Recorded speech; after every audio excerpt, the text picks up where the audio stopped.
Morning, welcome everybody. Hi, hello Sarah, Peachy Parrot. Hi Jess, Carrie from Southend. Welcome to everybody. Rachel in Brighton, Joy from Winchester, Callum's in rainy Glasgow, I think that said. Good morning, Katie, Babita from Halifax, Julia from South Wales, Judith from London. Welcome, welcome. I'm so grateful that you're all here. Thank you so much for taking the time out of your busy day to join me for today's talk. I'm really looking forward to it. Hi, Zoe. So let me share my screen without further ado. Grab my notes, grab my cup of tea. Hope you've all got a cup of tea or coffee, whatever it is you have at 11 o'clock in the morning. And let's do this. So a quick chat. Can everybody see? Hello, hi everyone. Can everybody see my screen okay and hear me okay? Hopefully, yes. Excellent, wonderful, fantastic, excellent. So welcome. As I said, I really appreciate you all being here. Thank you so much. We're going to be talking about growing your sales and your product business in 2022, which I know is a, let's call it, hot topic. So what I wanted to do was to start off with a little bit of housekeeping. We're going to do questions. There's going to be lots of time for questions at the end. I think I'll probably be done with the talk at around 11:45, 11:50. I'm happy to stick around till 12:30 to answer questions. I know we often get loads and loads of questions with this. If you have to shoot off at any point, don't worry, it's being recorded. If you get interrupted by children, pets, people knocking on the door, don't worry, it's a webinar, no one can see you. If you have to leave, don't worry, there will be a recording. Everybody who has signed up will be sent the replay this afternoon, potentially this evening, depends how long it takes to process and everything. But you will be able to watch it back. And if we get really stuck and we get to the end and there's loads and loads of questions and we run out of time at 12:30, you can send me a DM on Instagram at Resilient Retail Club, and I'm happy to answer any questions I don't get to today. But I will do my very best to get through as many questions as we possibly can, but I will be saving them for the end just because there's quite a lot of information to go through today, and I think it makes it flow better for everybody. And it's easier for the people on the replays as well if I go through the talk and then do the questions at the end. Talking about Instagram, if you're watching, I always love to see it. Please do tag me at Resilient Retail Club. Show me where you are when you're watching. It's always fascinating to see people packing their orders, walking their dogs, hanging out in their lovely houses and tuning in. So do feel free to share and I will reshare if you tag me. And if you're watching on the replay, say hello and say that you're watching the replay. I always love to see those too. Can I get those trickle through? There are two areas at the bottom of the screen. You'll see there's a chat function. So please feel free to be sociable. You may want to notice that if you look at the 2 sign, then at the bottom where it says 2, you've got the choice for hosts and panelists. That means only I can see it, or everyone. So if you're making comments, you want to chat, I always like to see there's always a bit of networking that goes on. Then do feel free to make sure that you've selected everyone so everyone can see your comments. Feel free to chat, say hi, tell us where you are. If anyone's not told us where they are yet, then feel free to share. As I said, we're trying to see who's the furthest. That's always the interesting one. So sometimes there's people in Australia and things like that, so they of course automatically win. Also, there's at the bottom of the screen, you'll see there's the chat, and then, well, depending if you're watching on mobile or desktop, there's the chat, but there's also a Q&A. So if you've got a question for me, if I'm going through the talk and you think, you know, that's fine, well and good, but what about my business, something specific, or you just got a question that you want to ask, then please put that into the Q&A as opposed to in the chat. The reason for that, and you'll see as we go through the talks, the chat can get quite busy. So it's sometimes difficult for me to see the questions at the end if they're in the chat. It's just not really possible to kind of scroll through. So even if you accidentally type it in the chat, just copy paste it, pop it into the Q&A, because when I go through the questions at the end, I'll be going through the Q&A. Now we do have Kate Scott, who's in the call today as well, who is our membership assistant for the Resilient Retail Club. She's going to be helping out answering questions, answering comments and things like that as well in the chat. But if you want to ask me a question, and hopefully I'll have time to go through it and answer it live, please pop that into the Q&A section as opposed to the chat. It's chat for chatting, Q&A for questions. I don't think I need to explain any more than that. Okay, all right, let's get started. I think that's everything. Kate is watching in sunny Suffolk. Good morning, Kate. There you go. You can say hi to Kate. Teresa's from cloudy Nottingham. Yes, very cloudy. Okay, let's jump in. So just a quick one. I'd love for you to put the number in the chat if any of these sound familiar. Quite often we do these and people say they all sound familiar. So this talk is really designed based on a lot of the conversations that I've had with club members, with one-to-one clients, with other small business owners, with the people that I chat to on Instagram, just generally the small business community, other small business community leaders, if you like. And it's really designed for anybody who's feeling like they're struggling with motivation, then finding it hard selling in the current climate, massive too, yes, says Eva, all of them, really fluctuating sales. And you're maybe wondering, is it just you feeling this way? Spoiler alert, it's not. I'd like to know how to best make the most of the rest of the year. That is really what we're here to talk about. Yes, oh my goodness, I could see so many, all of the above, yes. So true. And so many people, as I said, I really want you to, if you take nothing else away from today, that you're not alone in this. This is something that a lot of people are experiencing. So my caveat is always, there's no silver bullet. I wish I was going to come on here and tell you the one way to grow sales, and that is it. What I'm going to give you instead is lots of different things to think about and lots of different things to try, especially when it comes to mindset. If you're somebody who is not focused on product or customer, which is pretty much none of the small businesses I ever work with, but occasionally people, that's just not their focus. Typically, I tend to work with, and all the club members tend to be people who are very passionate about their product and customer.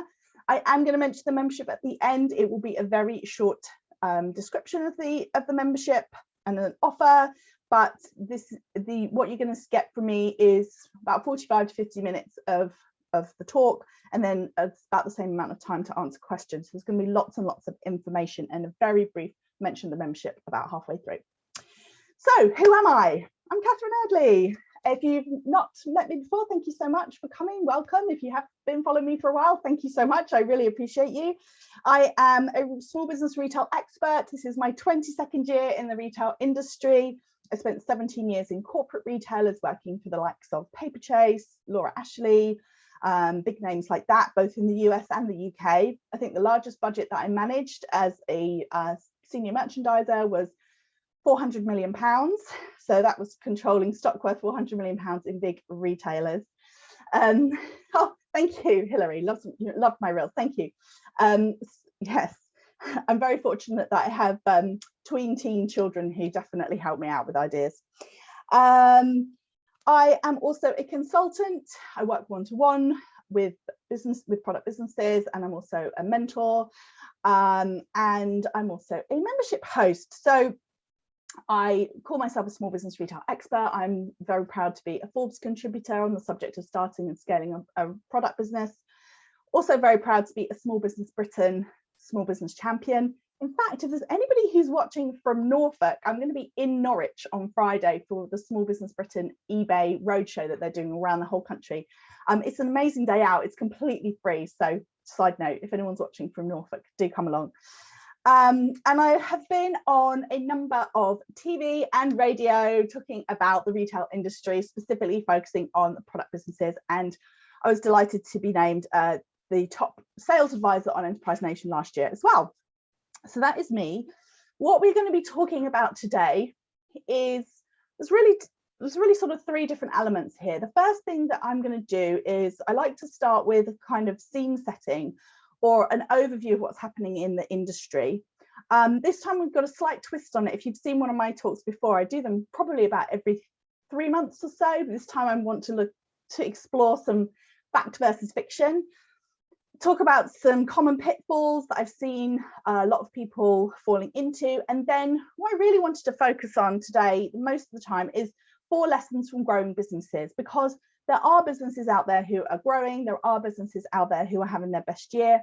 But I think it's really interesting when you actually look at them. Of course, they're all different businesses selling different things, but they have a lot in common, and they have some really similar tactics and things that they're focusing on, and that's what I want to share with you today.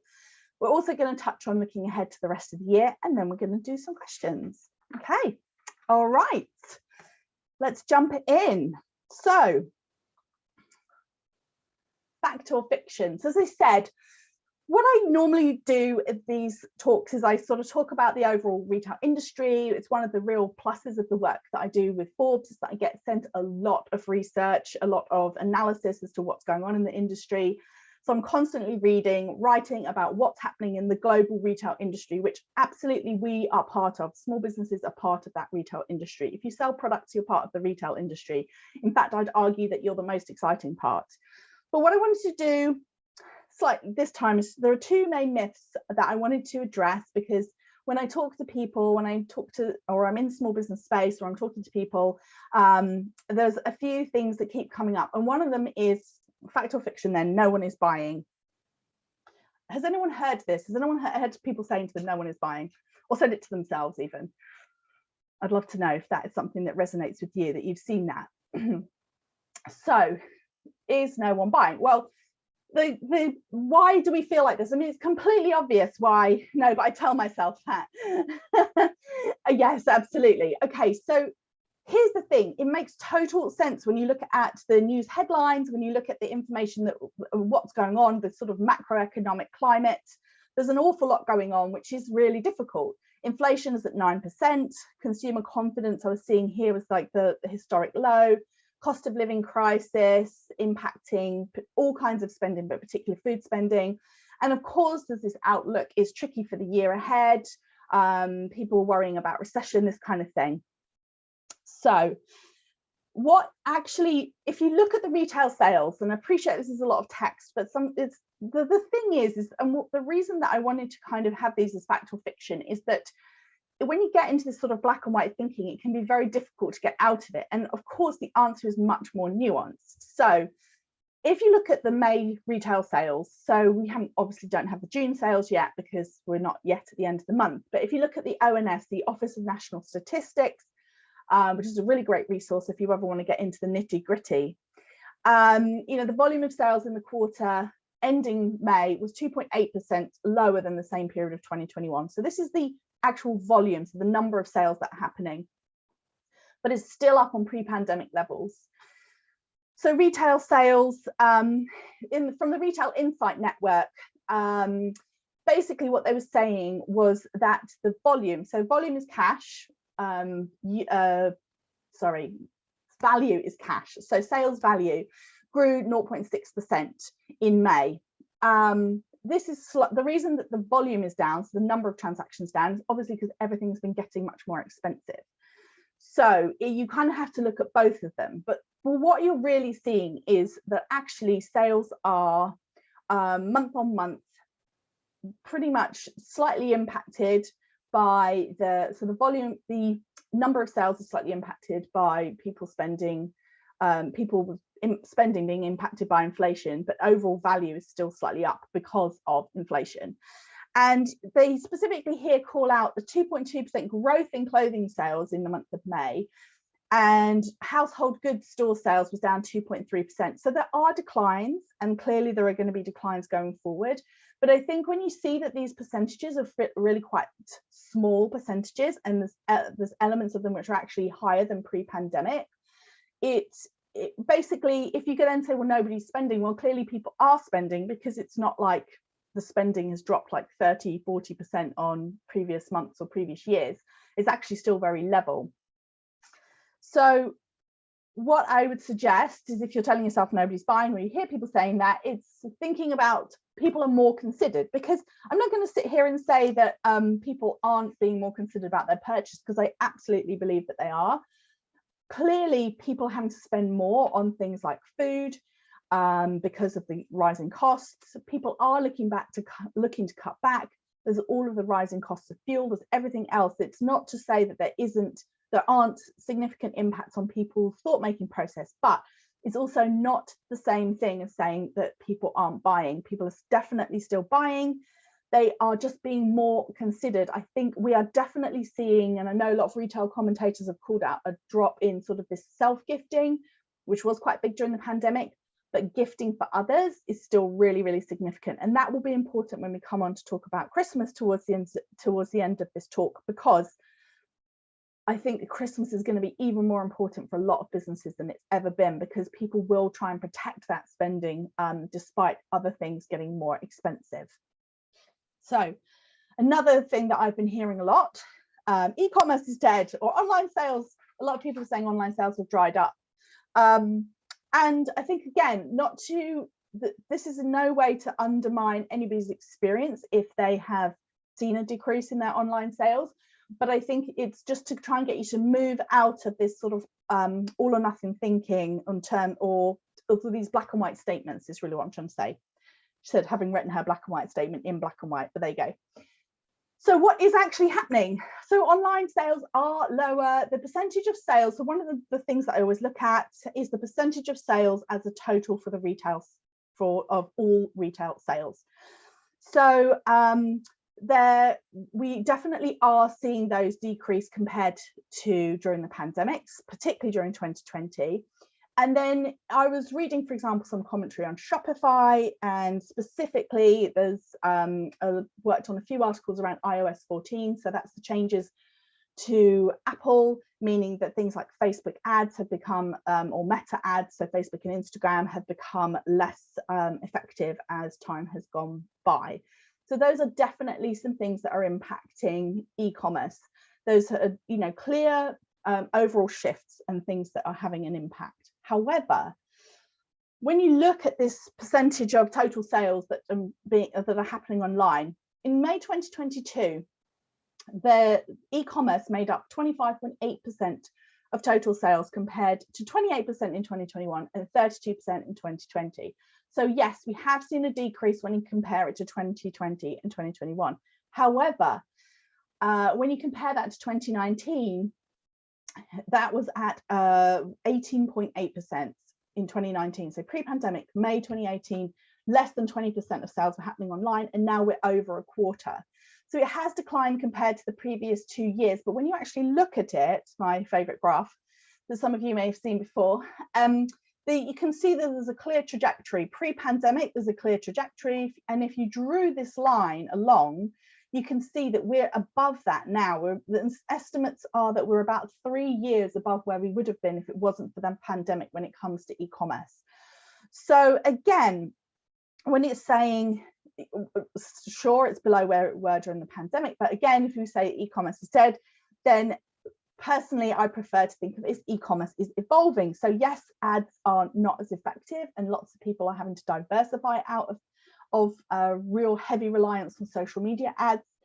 There is a pull towards the physical, so people are coming to physical spaces, they are coming to physical events, but increasingly it's really about hybrid. So I was at the Stationery Show last month, and I did a whole talk on hybrid retail because that's something that is becoming more and more important. So your e-commerce is really complementing your physical presence and vice versa. So there's still a really important part for e-commerce. It is still growing. I think we'll see that line. If you think about this graph here, I think we'll continue to see it grow across the years.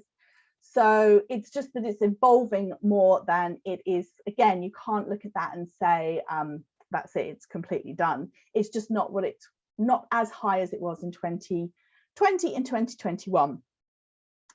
So when it comes to these sort of true or false statements, the reason that I wanted to include them this time and sort of base my where are we at as an industry around them is because when I look at the common pitfalls that people make or fall into, if you like, as small business owners, a lot of them are around mindset. So this all or nothing thinking. There's a really great phrase, which is thought terminating statements. So a thought terminating statement is something like e-commerce is dead or nobody's buying. And the reason that they're really dangerous for product business owners, well, for business owners in general, is that it just sort of shuts down your thinking. So if you're thinking to yourself, okay, sales are slow, nobody's buying, that's it. That's almost like the end of your mental conversation. Whereas if you think to yourself, people are being more considerate about their purchasing, then it's slightly more nuanced. So you can start opening up, okay, so what could I do about that? How can I deal with that? Same thing, you know, oh, I'm having a tough day, e-commerce is dead. Okay, all right, what else, what comeback is there from that? Whereas you say e-commerce is evolving, again, it's slightly more open. You can start thinking about the ways that you can evolve too.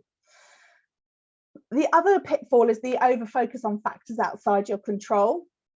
So there's a great book, if anyone has ever read Stephen Covey's 7 Habits of Highly Effective People? If you haven't, I do definitely highly recommend it. And he has an exercise there about thinking about the factors that are in your control versus the things that are out of your control. And there's a brainstorming exercise where you literally write down everything that's bothering you or troubling you, that's sort of stressing you out about your business. And then you just cross off the ones that you can't actually control. So can you control inflation? Nope. Can you control the range of products that you have and the price points that you're offering your customer? No. Yes. Sorry. Yes, you absolutely can. So you can control that. Fell into my own trap there.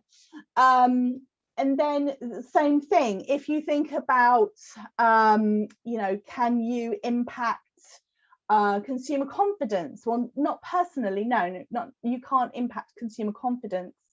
But can you adjust your messaging to really focus in on what your customer's thinking about right now and connect to them where they're thinking right now? Yes, you can, absolutely. The other pitfall that is really difficult, and I say this with a lot of compassion, is having a fixed mindset. So there's the fixed mindset and there's a growth mindset. And the growth mindset is really about looking at ways that you can move forward and do things differently. It's about looking forward. And it's what a lot of us had to have during the pandemic. Everybody who pivoted during the pandemic, everybody who changed the way that they were doing business during the pandemic, they had a growth mindset. And I actually think, in a way, what we're experiencing in 2022 is a lot of people having almost growth mindset fatigue, because you've had to pivot and you've had to pivot again and then pivot again, and then 2022's arrived with its own unique set of challenges and you have to pivot again. However, I was speaking yesterday to Michelle Ovens, who founded Small Business Britain, who's an amazing small business champion, and some of the research that incidentally I'm going to be sharing on Friday in Norwich is a big project that they did around small businesses on how to recover after the pandemic, how to grow. And one of the key things that they found that was crucial for small businesses, almost like a key indicator of failure versus success, was having a growth mindset. Again, great phrase. Henry Ford said, if you believe you can or you can't, you're right. And so one of the key pitfalls, and one of the things that's easy to fall into if you believe some of these sort of black and white statements or this all or nothing thinking, is that you're not focusing so much on what can you do, how can you move forward, you're more looking at the past. So you were doing things that were working on Instagram and they're not working so well now. Maybe you were doing things on your website or on Etsy or not on the high street that were working that aren't working so well now. So the more time you spend looking back on that, and the less time looking forward and on that experimentation, that basically trying lots of new things, then the more difficult it will be. And it all leads into avoiding what I call the cycle of doom. So I know when I've showed this before, people have resonated with it. So I'd love to know if this resonates with you, because what happens, a lot of people that I talk to, then the sales slow down, so they lose confidence, they take less action, they sell less, so they lose confidence, they take less action, they sell less, and so on and so forth. And I think the key thing is, especially if you're finding it hard to sell, if you're finding it hard to talk to your customers at a time like this, then I think that it's much easier to lose that confidence. And it is really hard, and I totally understand it. And as I said, none of this is said with anything other than a huge amount of compassion, because it is difficult when you've had to reinvent yourself and reinvent your business. And it's difficult when you've had to pick yourself up and you've had a slow sales day and still show up and talk to your customer and think about the ways to sell, at the same time as worrying about what's going on in the world, what's worrying about the customers, how they're perceiving you selling, that kind of thing. But I will say this, that people are still spending, they are still buying, they actively want to shop with small and independent businesses. There's been a huge shift in customer sentiment towards small and independent businesses. So there's almost two things working sort of against each other. One is economic concerns, and one is this growing desire to support small businesses. So they almost, you know, they don't even themselves out exactly, then I think that they're definitely two really strong influences that are playing out in the customer's mind. So they are buying, they do want to buy from you. So it's a question of tuning into that and showing up and trying to avoid this getting stuck in the cycle of doom.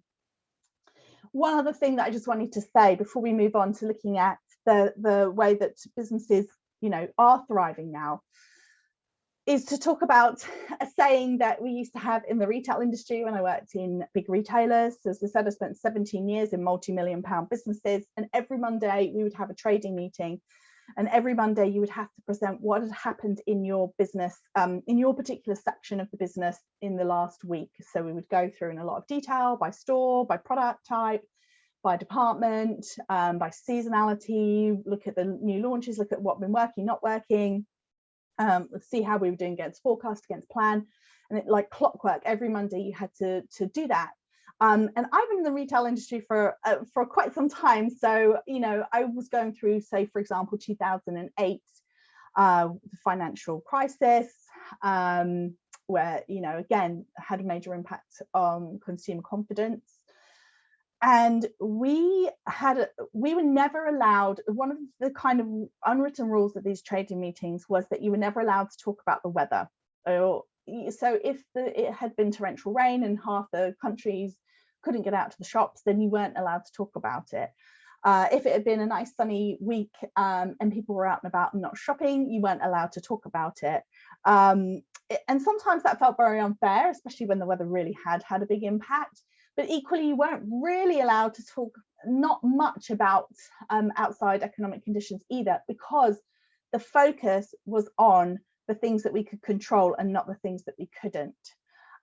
So you can bet that the people who are running the big retailers now, on a Monday when they're reviewing their sales, no doubt trading is tough, but each week what they're talking about is not, oh, you know, consumer spending is really tricky and inflation's really hurting us right now. They will be focusing 100% on the things that they can control, which when it's taken to extreme can be quite tough for the teams involved, I will say that. But I do actually think that there's an element of that is really, really helpful, because ultimately you can only focus in on the things that you can actually do in your business and look at what has been working, what, as I call them, the green shoots, what is working in your business out of everything else that's going on.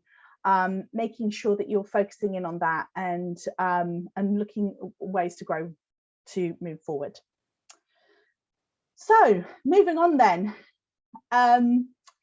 what are people doing? What are the businesses that are doing well doing? It's basically what I wanted you to take away from today. So I'm going to run you through 4 areas. So as I said, one of the great joys of what I do, the work that I do, is I talk to a lot of different businesses. I talk to people in the club.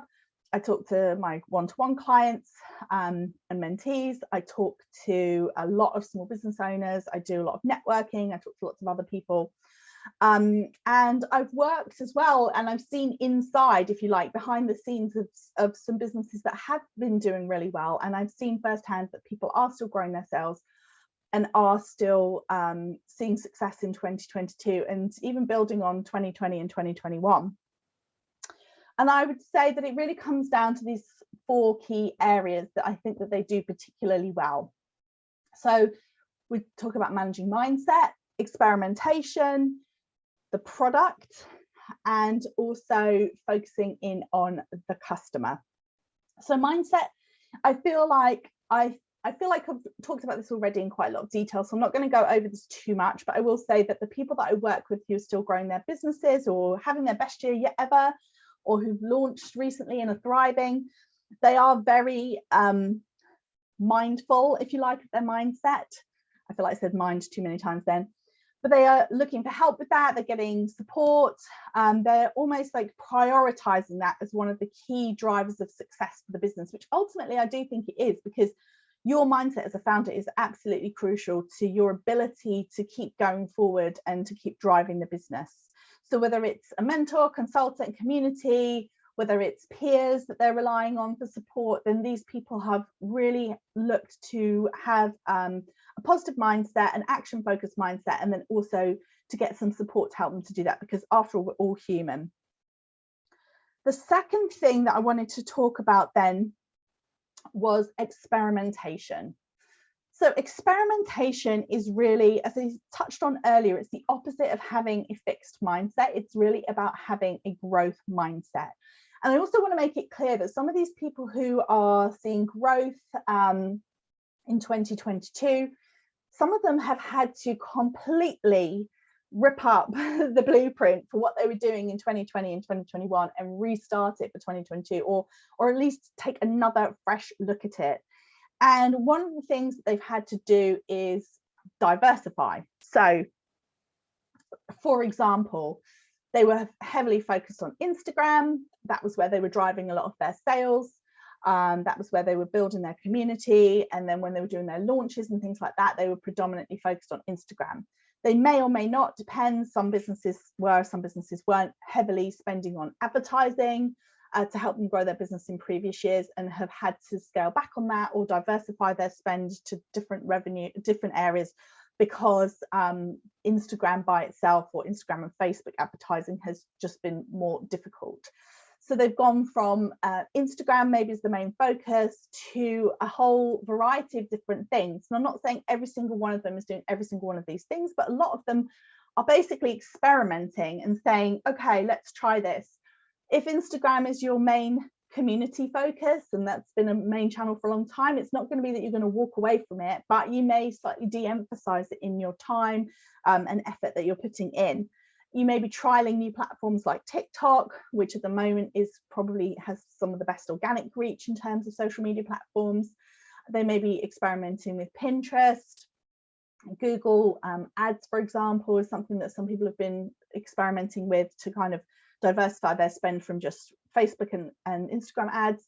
But they will definitely be looking at everything. So their SEO, how easy is it for people to find their website? How much, how high are they ranking for certain terms within their industry that's important for them? Are they doing PR?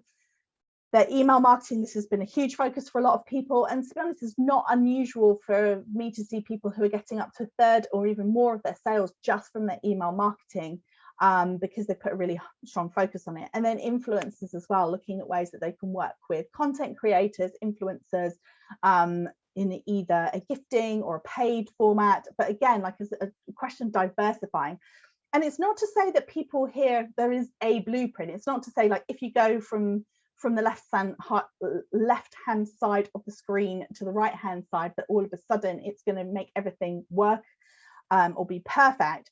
But what it's really about is that they've been trying lots of different things. So they've been putting their time and effort into experimenting and reading the data, basically, like what's working, where are they getting their results, where are they spending time and seeing results versus what's maybe not working because it's not quite right for their customer. Because ultimately you've got to go where your customer is, and your customer's not going to be everywhere, but it's a question of finding out the things that work for you. But I definitely say, when I look at the people who've been growing, it's not been that they've kept on doing the same thing that they were doing in 2020 and 2021. They've really started just experimenting with lots and lots of different things to understand what this new reality looks like for them. And when it comes to diversifying and experimenting, I know what I was showing you on the past slide was specifically marketing channels, but it could also be things like their sales channels. So for example, people who have looked at adding wholesale to their mix, or maybe they had a few stockists and now they've started selling on third-party wholesale websites like Faire, or they've started building up that side of their business. Perhaps they had an Etsy store, excuse me, and they added their own website. Perhaps they've picked a few key events. They feel like they want to try more physical events. They've tried pop-ups. They've tried lots of different things. Again, not just different marketing channels, but also different sales channels. And again, messages and types of content. I don't know a single business, no matter how successful they are or how big their Instagram following, who haven't had to have a major rethink and a shake up of the kind of content that they were putting out, and whether that's moving more into video format or whether that's just rethinking, again, what is your customer thinking about right now? What do they need to hear from you? And really focusing on that in order to keep pointing them in the right direction, if that makes sense. So much of retail, I feel, can be summed up into the idea that you need to do more of what works and less of what's not working. So if you're in a position where you feel like nothing's working, or you feel like the things that were working aren't working as well, then you just have to start trying some new things. And that, again, is what I've seen for the people, as I said, very few people who are continuing to grow are doing the same thing that they were doing last year, or in the same ratios, if that makes sense. Okay, another thing to think about. This is always the cornerstone. So if we've talked about mindset, we've talked about experimentation, but again, when I come back to looking at the features and the kind of the way that the businesses that have kept growing, have kept thriving in 2022, what they've been doing, it always comes back to product. I mean, the products are the heart of the product-based businesses, should always be the cornerstone of everything that you do. So I've said this before, I'll say it again, the best sales strategy is a great product. Well, what does that even mean? Well, a lot of people who I've seen who have seen sales success, it's been about tapping into what their customer wants, not just in general, but what they want right now. So creating new products, new variations on bestsellers, collaborating with other brands to make really interesting limited editions, for example, coming up with innovative ideas or just something new and different, or just simply really keying into knowing their customer so well and just knowing what their customer's going to love. People do still like newness. They still want to be tempted. They still want to have things that make their pulse race a little bit, those emotional must-haves. And they want to give those amazing products to their friends and loved ones. So I always come back to your product, again, looking back, kind of carrying on this idea is can you keep doing what you're doing in 2020 and 2021? Do you have new products? Have you tried new things?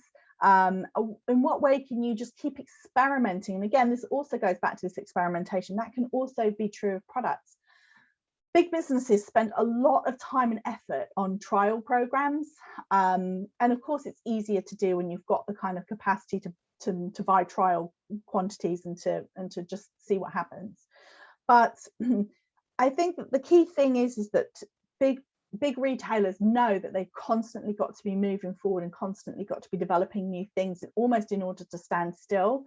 And I would say the same to you, and also just reflect on the fact that the people I've seen still growing, it's often been around new product launches. They've tried something different, new, or maybe they've experimented and some of it hasn't worked, but some of it has, and that's given them direction to move forward with their products. So again, can you bring it back to the product? Can you think about ways that you can try new things? Because often, as I said, the proof of the pudding is in the eating. You can have ideas about what might work, but sometimes the easiest thing to do is if you can, especially if you're someone who can create new designs easily or create new products easily, just keep trying new things, just almost like put it out there and see what works and use that. Again, if the idea is to do more of what works and less of what doesn't, then you want to make sure you know what works and you can really try and experiment with some new things. And then the final point here, so number 4 is about focusing on the customer. Really, a lot of the research, the retail research this year has been talking extensively about retention of customers over acquisition. So acquisition, getting new customers, being the trickier part of things. Whereas loyalty, so a really big focus on their loyal customers. Again, that has been a hallmark of the people I've seen who've managed to grow because again, it just really helps amplify if you are getting new customers coming in, and then you look after them really, really well, and you re-engage with them regularly, then you're much more likely to grow your sales, because in a lot of businesses, their profit actually comes from returning customers, because they spend more, they're better customers, they return fewer products, and they are really the kind of lifeblood of your business. You don't have to pay to acquire them, you already have them. Again, one of my sayings is nobody's more likely to buy from you than someone who's already bought from you. So really think about your customer loyalty, how are you looking after them? You know, how can you brighten their day or solve their problem? If they've bought from you before, can you offer them something new? It can be done in an automated way. Certain email marketing systems are really, really well set up for this, to help you target customers who've bought from you previously and set up automations to re-engage them. And sometimes it can just literally be, if you're a small business and you don't have loads and loads of customers, you can even have individual conversations with those customers and say, oh, I know that you bought this from me before, and I know that you really loved it. I've got a new version coming out soon, just in case you're interested, that kind of thing. So think about your customers, thinking about really what you can do to look after them, to engage with them. This is true every year. I probably talk about looking after your most loyal customers in lots of talks that I do, but I think, again, when I look back at the people who are doing really well this year, this is one of the big elements, one of the areas that they've put in a lot of time and effort into, almost like upgrading their business in terms of how they actually talk to their returning customers. Okay, how do you cherish them? So tomorrow is the 100th episode of the Resilient Retail Game Plan, my podcast, which is crazy. And what I did was, there are little snippets of some of the top interviews that I had during the last 2 years. It's been running for 2 years now. And the thing that's really interesting, one of the people who is talking is Charlotte Pierce, who runs a business called Inkpact that sends handwritten notes at scale to customers. So a lot of what she does is about loyalty and retention. And she talks about creating these eros moments, these sort of like love moments with your existing customers. How can you do something for them that makes them feel really cherished and really special? Because in a time of great uncertainty, then actually sort of holding your best customers close and looking after them is not just a great thing to do in general, but it's great for business too. So then, in conclusion, how am I doing for time? Ooh, I'm doing all right. Yeah, lots of time for questions. So how do you grow in 2022? Well, I did say there isn't a silver bullet, unfortunately, but I do think what it comes down to is a few really key principles. Number one is managing your mindset. Really, as I said, trying to keep focus on the things that you know that you can affect, as opposed to getting too caught up into this sort of real black and white thinking, which is entirely understandable. As I said, everything that I say is said with a huge amount of empathy and understanding as to why these conversations happen and why it can feel like that. It's just, I feel, my place to point out that it's not the most helpful. Make sure you get support. Don't feel like you have to do this alone. As I said, community, a consultant, mentor, peers as well. Really important to not feel alone.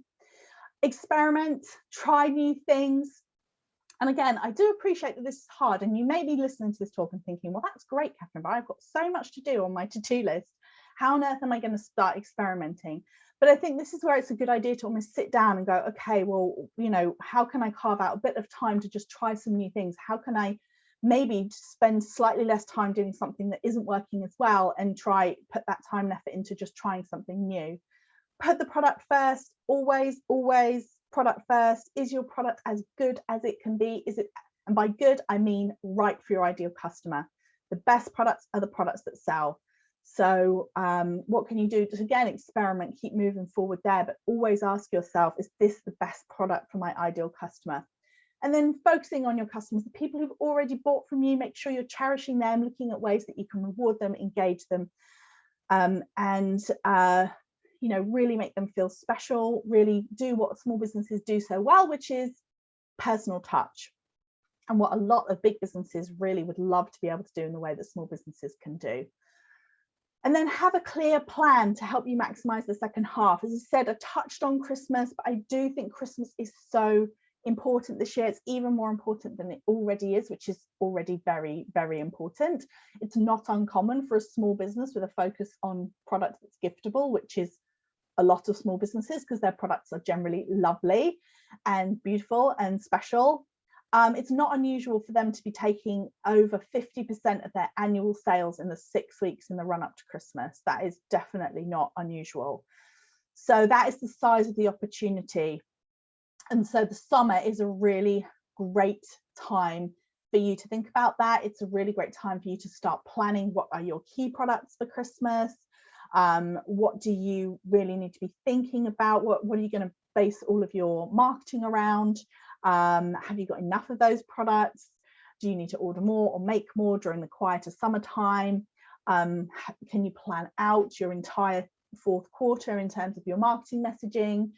Can you look at the support that you're going to need in terms of people to work with you, premises, packing materials, all of those things? These are definitely things that you can be thinking about right now in the summer months, and you will be very grateful you did so when it comes into that winter rush, and you can be really, really focused on that sales messaging and talking to a customer that is ready to buy in a way that they're not ready to buy at almost any other time of the year. So I can't stress that enough. Make sure that you have a plan to make the most of your time and walk through the rest of the second half of the year, because can you believe it? Tomorrow is the last day of the first half of the year, which is just absolutely mind-boggling. Okay, here we go. Very quickly, I'd love to invite you to join me in the Resilient Retail Club. What are the benefits? Well, I mentioned community, not doing it alone. There's a great supportive community in there to help cheer you on. You have access to a retail expert, that is me. I'm in the group every day, Monday to Friday, answering questions, and I do a twice monthly Ask Me Anything session where you can submit a question anonymously if you like, and I will answer it. You get plenty of opportunities to share ideas and inspiration with over 300 other businesses. So lots of people pulling ideas, asking questions, and getting really tailored responses from people who've gone through the same thing. And then also I have a 3-month PDF planner. So as I said, it can feel really overwhelming. So there's the idea of this PDF planner is it has literally a plan, helps you plan out July, August and September, including some activities to get you ready for Christmas. You get that as a bonus when you join the club as well. I've had it designed specially by a graphic designer, and it looks fabulous, and it's going to be really helpful for if you're just feeling like, well, I don't really know where to focus my energies. This will help you walk through it, set goals and tasks to complete for each month. We have a special offer, which is to join for £1 for a month. And then you also get the 3-month planner as well. That is running until next Wednesday, I believe, if that's right, Kate. And that is, I know £1 for a whole month sounds crazy, but I really honestly believe the best person to make the decision about whether or not the club's right for you is you.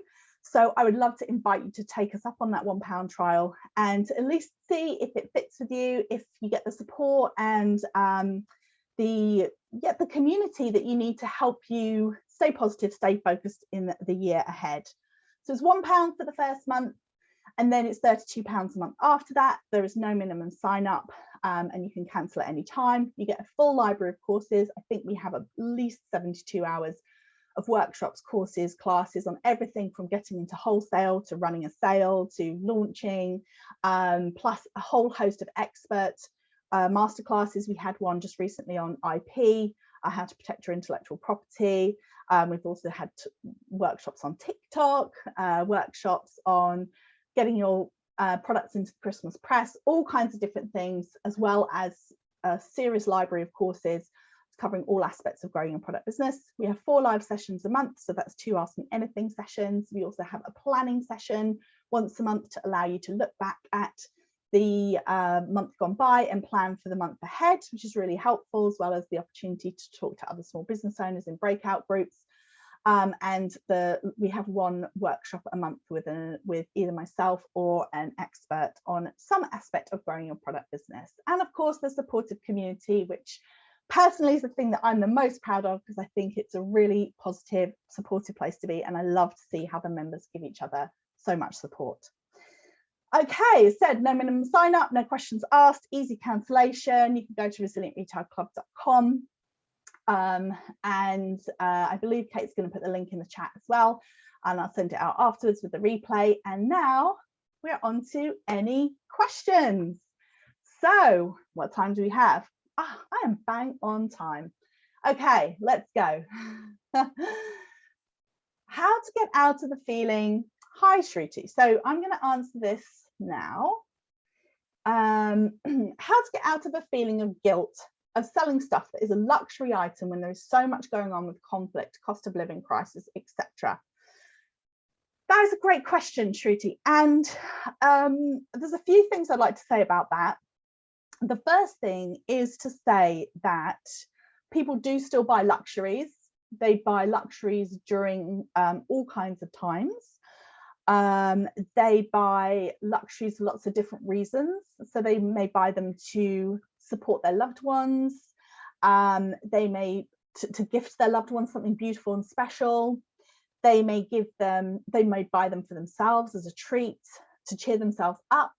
So I think what you have to think about is, there's a great phrase I love, which is selling is service. Okay, if you've got something lovely and beautiful that will cheer up your customer, why not tell them about it? You can't make that decision for them. Let them make the decision if they're in a position to buy something which is a luxury. But there are plenty of people selling luxuries, buying luxuries right now. And I think that, you know, the world would be a sadder place if you didn't have things, really beautiful, special things that you could gift to one another or potentially gift yourself. So I would say, don't think of it as a guilt, think of it as what you're offering. And I even actually, we had a talk earlier in the year from a guy called Gary Morgan in the club.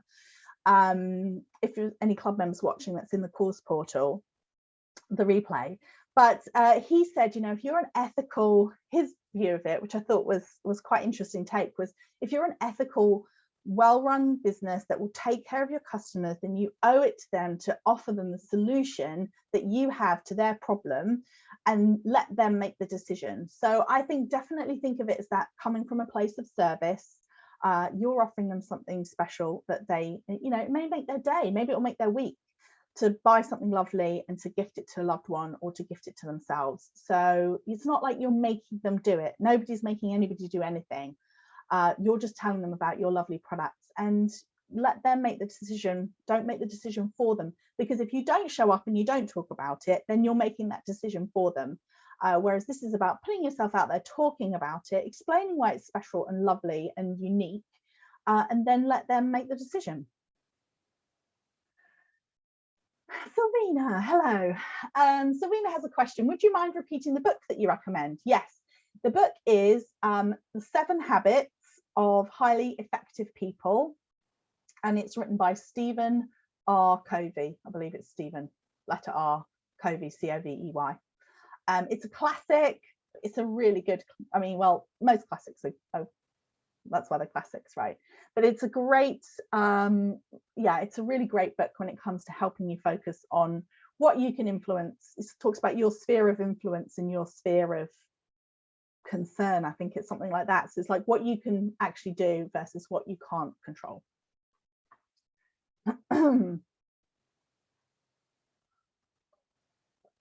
Okay. So Violetta has a question. Would you suggest asking your customer what they would like to see in the shop and online? Yes, absolutely. I think that that can be a really powerful way of engaging your customer. I think that there's nothing wrong with that at all. If you want to make it super easy, I find that often people are more likely to interact with an either or. So if you say, would you prefer this or that, or this or that, or give them some poll options to choose from. I think sometimes if you ask people open questions like, tell me what you'd like to see, it's harder to get a response. You want something because maybe they're just flicking through, you know, your social media, for example, or wherever you're talking about this. They won't necessarily have the time to write it all out in person. But I definitely think that, yeah, you can talk to them. I think it's a really interesting one, actually, because I definitely think tune into what they want. But there is also a value in having a point of view as the business owner as well, because you need to have that sort of vision for the business, what you want it to look like and what your brand values are. It's good to get their input, but don't feel like you have to do everything that they say. You want to kind of filter it through your lens and your vision for the business. But absolutely, I think it's a great way of engaging customers. Also, there's nothing more motivating for customers than when they say, oh, I'd like to see this, and then it shows up, because then it shows that the business is listening to you. And how nice is that? It's a whole process called co-creation that a lot of people use, where they may even say, like, help me pick out the color of this, that, and the other. Or I'm thinking, I just saw some cover options for my book, which is coming out next February, which is called Tame Your Tiger, How to Stop Your Product Business Eating You Alive. And I'm thinking maybe I'll share those cover options, because it's quite exciting. And people would love to give their opinion. Okay, Lucy says, thank you so much. Oh, thank you for coming, Lucy. I wanted to ask about dropping what's not working and your thoughts on social media. It's not generating many sales. It's not really working, but it also feels risky to stop or even to step back too much. Yes, social media is a real tricky one, because it can be very, very time consuming, and it can be transformational. There are certainly people who've built really big businesses on social media. However, it should only ever be one tool in a toolkit, as opposed to your main focus. I would say if you never have time to look at your SEO, you never have time to look at your PR, to ever pitch anything to anybody, if you never have time to set up your email marketing because all of your time is spent on social media, I would really consider cutting back on that, to the extent where you can focus in on those other things. Because the other thing is that we tend to think about social media as being the kind of, we tend to think about all traffic being the same. So we talk about driving traffic to our business. But in fact, what you often find is that the traffic that comes from social media is much lower converting. So if somebody arrives on your website, the average conversion rate, so the number of purchases that happen for the number of visitors, is usually 2%. So 2 people out of 100 visitors will buy on average on an e-commerce website. When you look at the people coming from social media, that drops to 0.8%, because they may go to a website, but they were kind of in a social mood when they were looking through, and they're like, oh, that looks nice, and then go check it out. So things like email, that converts at 4%, because they're your warm audience. They're coming from your email and they're going to your website. So what I'm trying to say is, in a roundabout way, is that I think it has to be a balance. And if it's taking all your time and effort and energy and there's no time for anything else, that's actually not a great position to be in. And I would definitely suggest that you look at ways of trying to balance out your time. So even if you spend an hour less a week, and that hour is spent doing something like getting your email marketing set up, or creating a, working on driving your list, or thinking of a newsletter to send out each week, then that is a much better use of your time, in my opinion. Callum has a question. So how to position your luxury product offering in hard times? Is it worth trying to communicate the value in a different way or from a different standpoint? That's a great question, Callum. So I would say that it kind of goes back to what we were talking about in Shruti's question about not shying away from talking about a luxury product. And I would say that you definitely want to talk about the value. So people buy based not on price, but on value. So they will purchase from you if they believe that the price that you're selling something at is a good value for that type of product. So for example, if you've got a pen, a biro that's £1 for a sort of disposable pen, you might think that's good value because it's just a disposable pen. It'll do, you can write with it, it does its job, but it's not great, it's only going to last for a certain amount of time. Whereas you may also think it's good value to buy a £35 fountain pen because it's lovely and it's a really nice experience to write with. And you know, it's something that you can keep using and refill time and time again. So you are looking, there are two very different price points, but both of them in the customer's mind represent value. So when you're selling a higher priced item, you definitely have to focus on the value. And the value is made up of three different elements. It's made up of the price, that does come into it, because clearly if that fountain pen was £700, that feels out of whack for what it is. But it's also about the quality. So if you've got a luxury product, what makes it luxury? Is it the type of material that it's made of? Is it the way it's made? What is it about it that really represents excellent value? And then the other thing to think about is the desirability. So how much do people really want it? And a lot of that will come down to things like, does it solve a problem for them? So I would say that if you're looking to position a luxury product, really at any time, I would be talking a lot about the reason, you know, the quality of it, the way it's made, the elements that make it a luxury piece. And I would also be focusing a lot on the ways that you can talk about what makes, what makes it great value. Is it price per wear? For example, if it's something that's more expensive, it's going to last you a lot longer, then that could be another way of talking about it as well. Hope that makes sense. No problem, Callum. That was kind of a different question. I thought that was fine. Okay, I'm going to say that is done. Okay. How do we get the £1 a month offer? We've got a question here. Yes, so that should be, I think the link, if the link's not in the chat, then I will be sending it out with the replay as well. I forget the code. You can even put the code in. I can't remember the code off the top of my head. I should have written that down. Okay. Claire says, I'm stuck with no immediate sales, very early days for me, and not having money to experiment and make more. Would a job be a good plan? Feels like the loop of doom. Okay. In short, yes.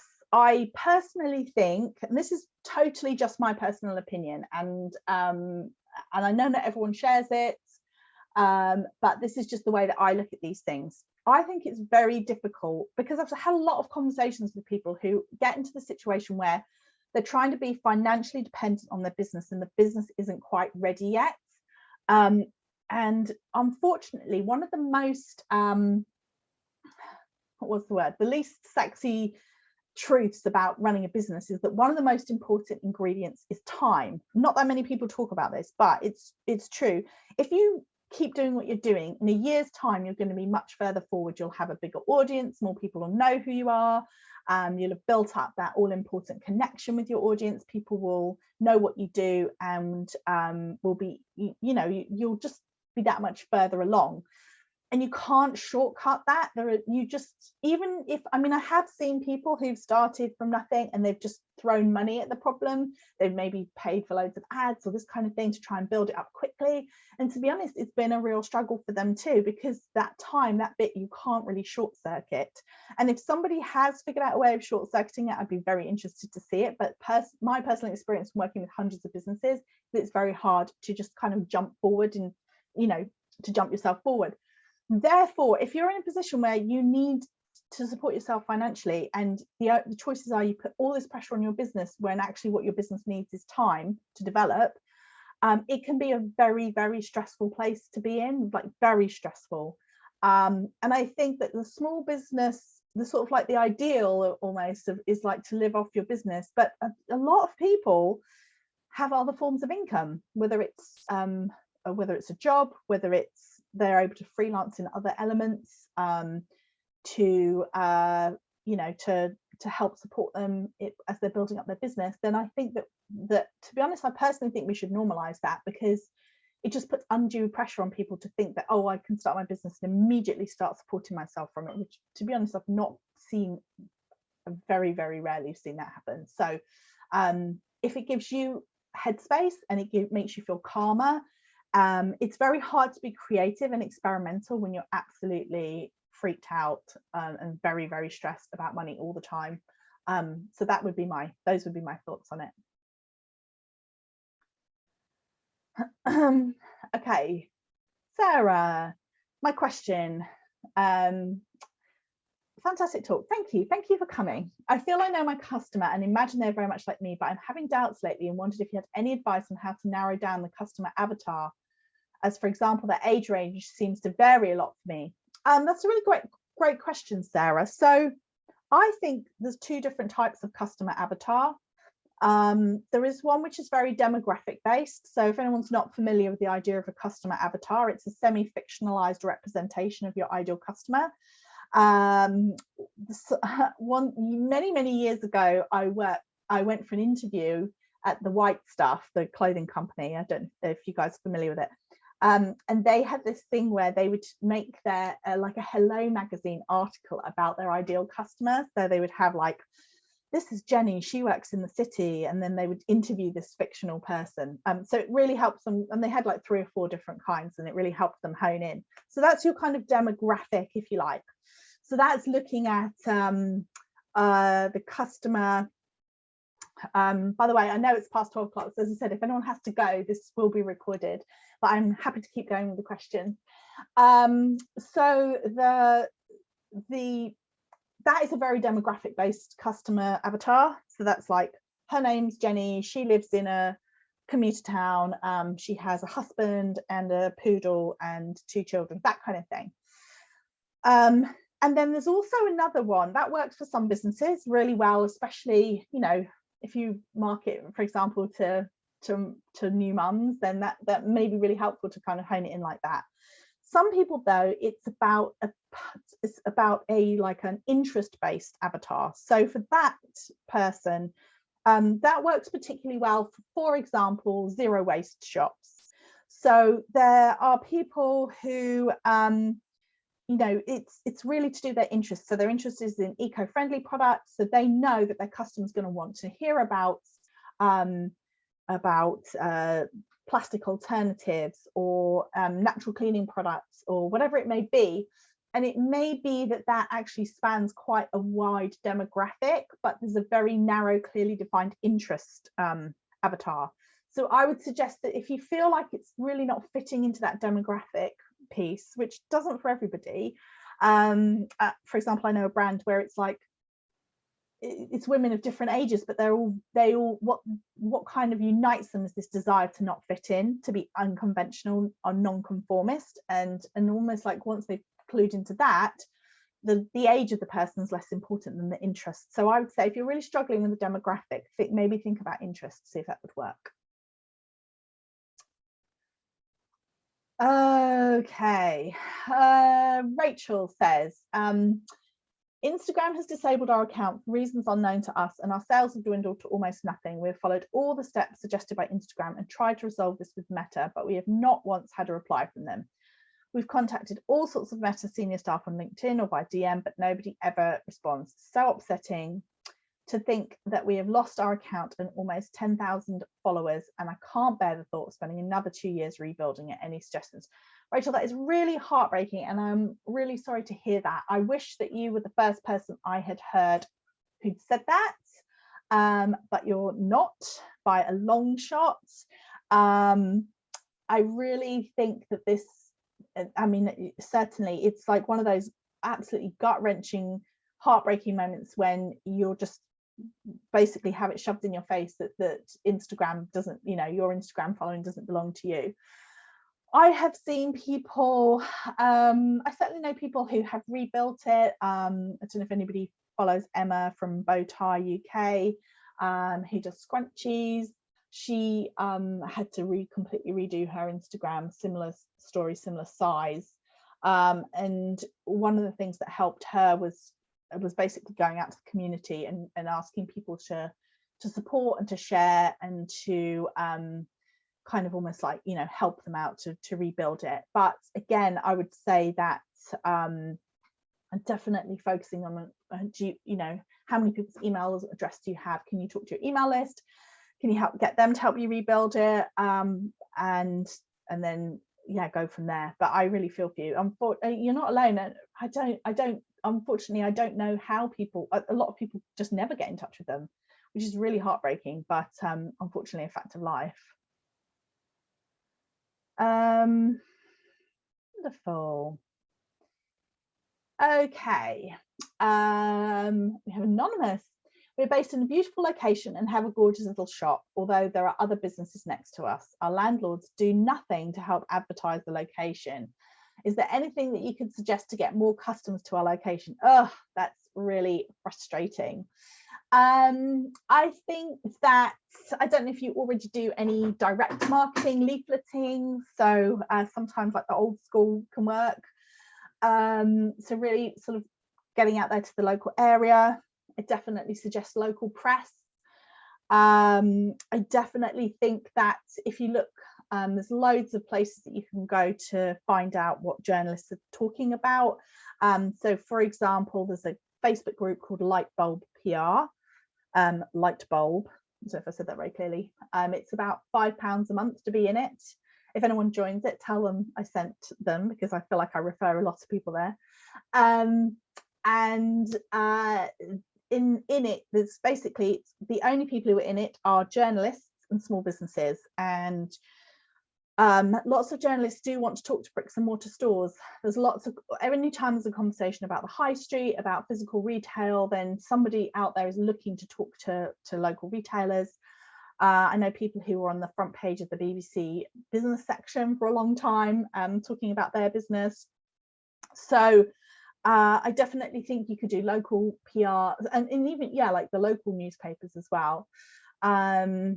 Also, so leafleting, local SEO, so making sure that if somebody searches for gift shop near me, or craft shop near me, or jewellery shop near me, that you come up, that they can find you. Other things I would say, make sure you've got your Google reviews. So if this it's now being rolled into Google Maps, but the Google My Business, you can set up a profile so that if somebody searches, then it comes up and it can say, like, if you've got loads of reviews, for example, people saying, oh, this is such a lovely shop, I really enjoyed it, I came in, then that could be an option as well, because that just means that if somebody is searching for a shop and they see your name come up, then they've seen reviews saying that you're a great place to go, which is very handy. And then also, if you've got other businesses around you, is there anything that you can do to collaborate to do something like, I don't know, like summer fun trail, where people walk around, have a little map, and they go visit various places. And our local, I live in Southeast London, and our local area has done this several times, and it's always a massive success. They do a huge Halloween thing, for example, where all it is each shop has like a bucket of sweets, and people do a trail, and if you've got a sign up in the window, they know you're participating. So basically anything that you can do with other people to kind of create some kind of event where it gives people a reason to come. Otherwise, trying to get your name out there. I hope that helps. Okay, Kerry, hi, I'm introducing the dolls I used to make a long time ago because people have asked about them. I'm wondering if I should sell in my usual way, i.e. ongoing order online, or is the idea of giving people a date when a certain number are available for sale and the customer chooses a specific doll, does that help make it feel more special? That is a very interesting question, Kerry. I think that either way can work really well. So if you give people a date, then it does give them a reason to buy. People sometimes need that kind of additional nudge in order to make a purchase. So if you say, like, I've got a date, especially if you know you've got a customer that loves them, and you can build a wait list, for example, I definitely think that could work well. And then there's only a certain number for sale. It certainly gives it a sense of urgency that is harder to replicate when you are making to order. Now, making to order is brilliant because I assume you make to order if they're ordering online. I could be wrong about that, but assuming that you do make to order, I do think that there's an element to which that's really good, but every so often having sort of almost like a limited edition or a restricted quantity does give that sense of urgency, so people know, right, on this date there's going to be this many available, and then I've got to be sort of there ready to purchase. And it's all, of course, much easier then to dispatch everything because it's all made or done, so it can be a nice option. But again, I would experiment. I would try it. Maybe try doing a limited edition launch where you've got a certain number and see how people react to it. It does often help though to give people a deadline, just because of human nature. People like to have a bit of a deadline. Okay, Violetta says, what is your opinion? You're welcome, Kerry. What is your opinion on rewarding customers for giving a review?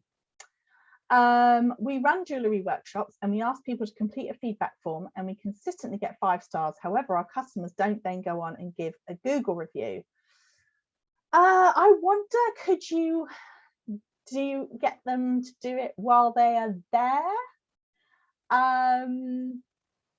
At the workshop, almost instead of giving them a feedback form, could you give them a QR code and get them to do the review there and then?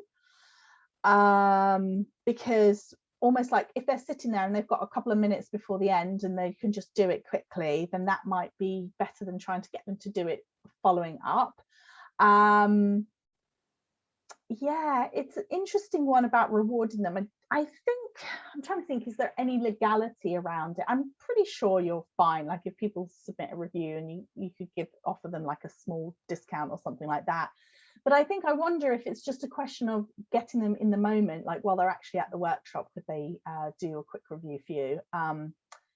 And sometimes just personally asking. So I know a local business to me where they went through and they personally called, or emailed, I should say, lots of their best customers and just explained to them how important the reviews were. And lots of them then did give the reviews. Or you can automate it, so you're automatically asking for them, but I think a lot of people do ignore them. But I guess over time, even if only say 2% of people ever leave a review, over time that will build up to a decent bank. So I guess you can either automate it, but I know that's a lower number. You could incentivize it so that they get like a little discount off another booking or something like that, if they do one. Or it could just be about the timing of it, and instead of getting them to do the feedback form, get them to do the review there and then. I don't know how you feel about that. Okay, are we done? We are done, I think. I see the chat is like so long. Wonderful. Thank you. Okay, thank you everybody. As I said, the £1 offer is available until next Wednesday. I will be sending out that email afterwards. Do follow me on Instagram if you don't already. Come say hi on LinkedIn. Have a listen to the podcast. As I said, it's the 100th episode tomorrow, so do give it a listen. And otherwise, thank you so much for being here. I think I've got through all the questions, but if we stop recording and think, oh, I should have asked that question, then do send me a DM. I am friendly and I do respond to them. So yeah, we would love to have you in the club. As I said, it's £32 a month, no minimum sign up, lots of access to me. I'm in there every day, Monday to Friday, in the group answering questions, and I answer questions at Ask Me Anything. It's very supportive. Yes, we love our members, so we'd love to have you as be part of that. Otherwise, thank you so much for taking time out of your very busy day to be here, and I will see you soon.